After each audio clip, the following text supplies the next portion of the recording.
వారం రోజులైనా యూట్యూబర్ భయ్యా సన్నీ యాదవ్ జాడ తెలియలేదు. చెన్నై ఎయిర్పోర్ట్లో దిగగానే యూట్యూబర్ సన్నీని అధికారులు అదుపులోకి తీసుకున్నారు. చెన్నైలో రహస్య ప్రాంతంలో విచారిస్తున్నట్లు అధికారులు చెబుతున్నారు. జ్యోతి మల్హోత్రా సన్నీలను కలిపి ఎన్ఐఏ విచారిస్తున్నట్లు చెబుతున్నారు. ఇప్పటికే మల్హోత్రా అరెస్ట్ చేసి జైలుకు పంపారు. వారం రోజులైనా సన్నీ యాదవ్ తమ దగ్గర ఉన్నాడని ఎన్ఐఏ చెప్పడం లేదు. పాకిస్తాన్లో వీడియోలు చేసి దుబాయ్ మీదుగా చెన్నైకి చేరుకున్నాడు భయ్యా సన్నీ యాదవ్. పాకిస్తాన్లోని ఉగ్రవాదులతో సంబంధాలు ఉన్న వారితో సమావేశమైన వీడియోలు బయటకు వచ్చాయి.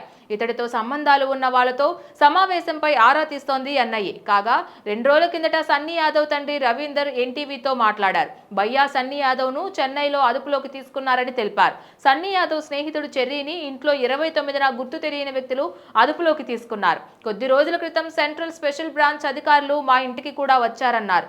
కొన్ని పత్రాలు పరిశీలించారని, మరికొన్ని వివరాలు అడిగి తెలుసుకున్నారని వెల్లడించారు. మా అబ్బాయికి ఉగ్రవాదులతో ఎలాంటి సంబంధాలు లేవు. సన్నీ యాదవ్ దేశభక్తుడు. పాకిస్తాన్కు కేవలం బైక్ రైడర్ గానే వెళ్లాడు. పెహల్గాం ఘటనకు ముందే పాకిస్తాన్ టూర్ కంప్లీట్ చేసుకుని వచ్చాడని తెలిపాడు.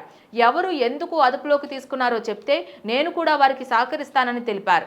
మా అబ్బాయి ఆచూకీ చెప్పాలి, లేకపోతే న్యాయస్థానాన్ని ఆశ్రయిస్తానని తెలిపారు.